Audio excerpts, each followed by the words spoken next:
Eh bien, il était temps. Prenez vos tournevis, il est grand temps de parler du huitième docteur.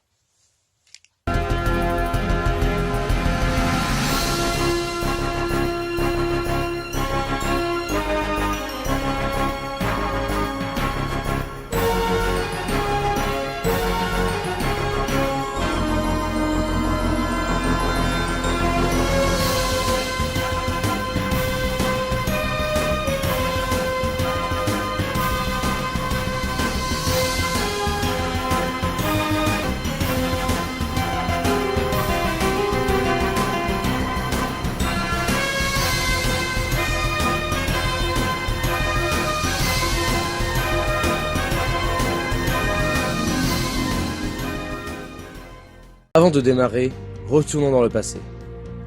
Depuis l'année 1989, la série Doctor Who a disparu de nos écrans, suite à un manque d'audience. Comme vous le savez certainement, la série a bel et bien redémarré en 2005 avec les acteurs que nous connaissons aujourd'hui, mais il y a eu une première tentative de redémarrage en 1996, avec le film Doctor Who, avec à la tête du film Paul McGann en tant que 8e Docteur. En effet, ce film devait servir de pilote à une réintroduction de la série avec Paul McGann. Malheureusement, ce film n'aura pas le succès escompté et sera donc un échec pour redémarrer Doctor Who, avant 2005 tout du moins. Pourtant, le film reste canonique et du coup, l'ère du Docteur de Paul McGann sera du coup la plus faible de tous les Docteurs puisqu'elle ne durera qu'un seul film. Mais ce n'est pas une raison pour ne pas parler de lui, alors même si la vidéo sera un peu plus courte, nous allons quand même parler aujourd'hui de l'ère du 8e Docteur. Le téléfilm Doctor Who commencera avec le 7e Docteur qui est, depuis 1989, toujours le Docteur actuel. Cependant, au début du film, le 7e Docteur sera abattu et se régénérera sous les traits de Paul McGann, prenant le rôle du Docteur à 36 ans. Des médecins ayant tenté de le soigner et le considérant comme mort avant qu'il se régénère, il se réveillera à la morgue, complètement amnésique, déclarant de manière extrêmement théâtrale qu'il ne sait pas qui il est. Il n'a pas vraiment choisi son costume de 8e Docteur, étant donné qu'il les trouve dans un casier de la morgue où il s'est réveillé, un costume de théâtre du 19e siècle, qui correspond assez bien à sa manière théâtrale de jouer le Docteur, je trouve, du moins dans ce téléfilm.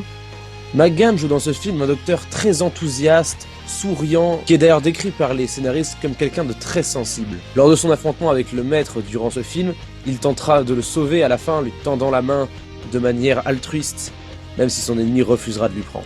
Comme je vous l'ai dit, le 8e Docteur n'a eu une ère que d'un film, mais nous l'avons pu revoir lors du 50e anniversaire de la série, pour un mini-épisode vraiment pas très long, où on peut le voir au début de la guerre du temps.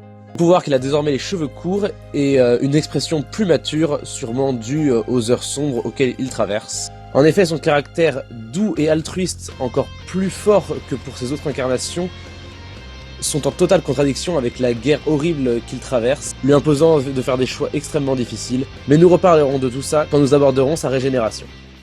Pour les compagnons du 8e Docteur, ça risque d'être assez rapide étant donné que, en tout cas du moins dans la série, je ne compte pas les histoires audio ou comics, il en a eu très peu.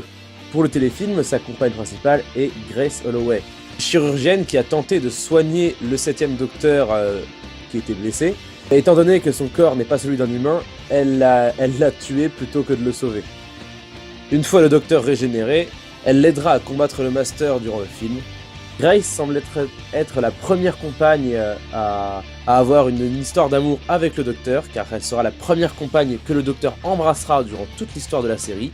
Ça ne s'était jamais fait durant la période classique, mais les fans de la nouvelle série le savent, c'est une habitude assez courante chez le Docteur depuis 2005.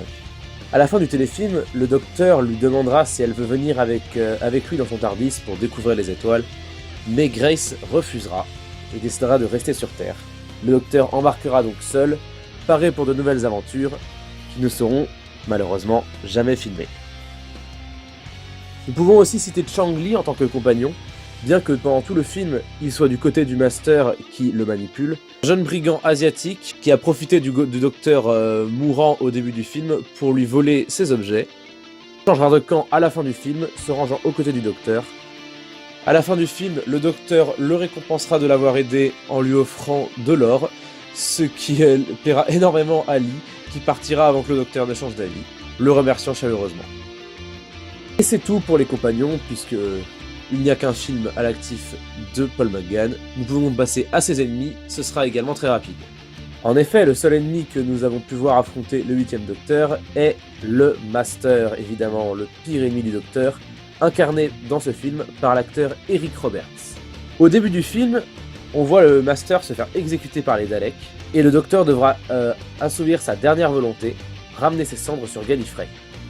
Tout ça n'était en fait qu'un piège du Maître, qui réussit par un subterfuge bizarroïde à sortir de son urne sous une forme plasmique, et réussit à prendre le contrôle du corps d'un terrien. Son but dans le film, ouvrir l'œil de l'harmonie se trouvant au cœur du TARDIS du Docteur, afin de lui voler toutes ses régénérations.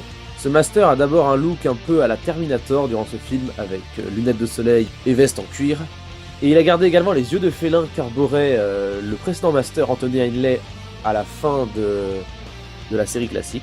Cependant, au combat final, le Master revêtira un ensemble très classe, probablement gallifréen. Après tout, on peut très bien être démoniaque et vouloir soigner son look. Pour vous citer les meilleurs épisodes, je ne vais pas passer par 4 chemins. Je vous parle évidemment depuis tout à l'heure du téléfilm. Si vous voulez connaître le 8e Docteur, c'est un passage obligatoire, puisqu'il s'agit de sa seule trace. Bien qu'il n'est pas excellent, je trouve qu'il est tout à fait regardable, et il possède même une VF. Donc si vous voulez voir à quoi aurait pu ressembler Doctor Who dans les années 90, eh bien regardez-le. Quant au mini-épisode The Night of the Doctor, nous allons l'aborder tout de suite, parler de la fin du 8e Docteur. Lors du 50e anniversaire, nous avons beaucoup entendu parler de la fameuse guerre du temps qui nous était teasée depuis plusieurs années. On apprend que le 8e Docteur a connu les premières années de la guerre du temps, mais qu'il ne souhaitait pas en prendre part. En effet, son caractère doux et sensible ne pouvait vraiment pas se permettre de prendre part à une guerre, bien que le monde entier avait besoin du Docteur en cette période. Plutôt qu'aller sur le champ de bataille, il préférait sauver des personnes aux quatre coins du monde comme il en a l'habitude, notamment dans cet épisode en sauvant une jeune femme sur le point de se cracher dans son vaisseau spatial. Mais la jeune femme refusera de suivre le Docteur, puisqu'il est un seigneur du temps et que sa race est l'une des deux qui a déclaré la guerre du temps. Le Docteur et la jeune femme se crachent tous les deux. La jeune femme meurt et le Docteur est sur le point de se régénérer. Il rencontre donc les sœurs de Karn, lui préparant une potion pour qu'il puisse choisir sa future régénération. Le Docteur prend alors conscience que s'il ne prend pas part à cette guerre, elle ne finira pas. En repensant à ses aventures passées, il boit la potion en faisant un souhait, devenir un guerrier. Il se régénérera alors, devenant ce qu'on appelle le Docteur de la guerre, où débutera alors une période sombre pour le Docteur qui ne souhaite plus se faire appeler ainsi. Mais nous parlerons de cela dans la vidéo consacrée au Docteur de la guerre. Voilà, c'est la fin de cette vidéo sur le 8e Docteur. Évidemment, elle est un peu plus courte que les autres, étant donné ce que je vous ai déjà expliqué. J'ai décidé de sortir cette vidéo maintenant et non pas celle sur le 3e Docteur, étant donné que pour les Docteurs classiques, je suis en train de visionner les épisodes en même temps. Dès que je finis l'ère d'un Docteur, je fais une vidéo, mais voilà, j'avance lentement, il y a beaucoup d'épisodes classiques, donc je vais à mon rythme plutôt que de me dégoûter de la série.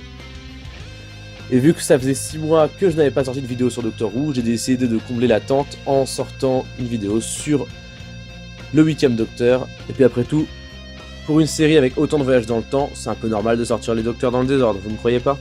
Sur ce, je vous dis à la prochaine pour de prochaines vidéos. À bientôt!